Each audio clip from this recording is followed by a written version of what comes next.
10 jours plus tard, le mystère plane toujours. Où est le petit Émile, 2 ans et demi, disparu au Vernet lors d'une réunion de famille? Pour l'instant, malgré l'intervention de gendarmes et de militaires spécialisés, la question est restée sans réponse. Mais les choses pourraient évoluer rapidement. En effet, l'enquête évolue et pourrait dessiner de nouvelles pistes. Les autorités avaient prévenu, l'affaire Émile, si le petit garçon ne réapparaît pas, pourrait être longue. Et 10 jours après que celui-ci s'est volatilisé au Vernet dans les Alpes de Haute-Provence alors qu'il était chez ses grands-parents pour une fête familiale, l'enquête piétine en effet.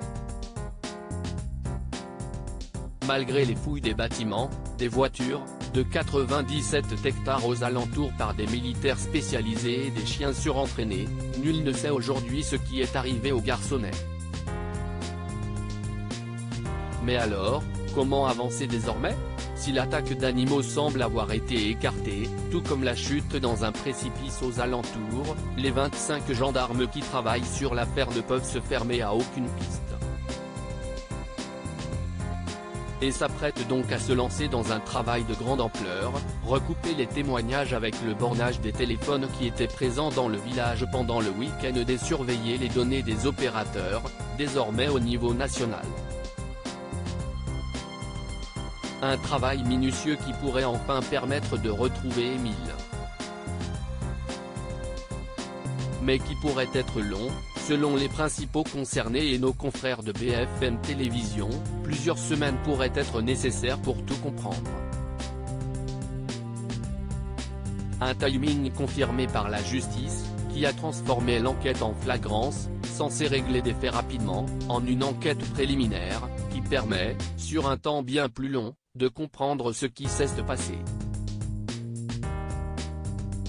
Encore des interrogatoires et ce n'est pas tout, puisque les enquêteurs se seraient rendus compte il y a peu que plusieurs personnes présentes dans le village ce jour-là n'ont pas encore été interrogées. Pourront-ils trouver chez elles un élément qui déclenchera la résolution de l'affaire? Pour le moment, difficile de le savoir tant l'enquête paraît encore embrouillée. La famille du petit garçon, en tout cas, est rassemblée dans la région pour attendre des nouvelles.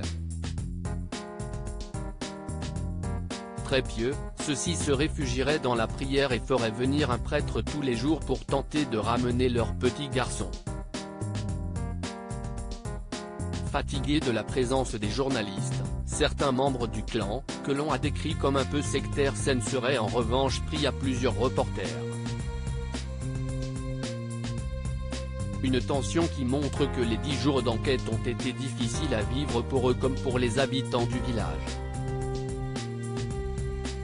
Alors, où est le petit Émile? Les gendarmes travaillent dur. Et l'enquête continue.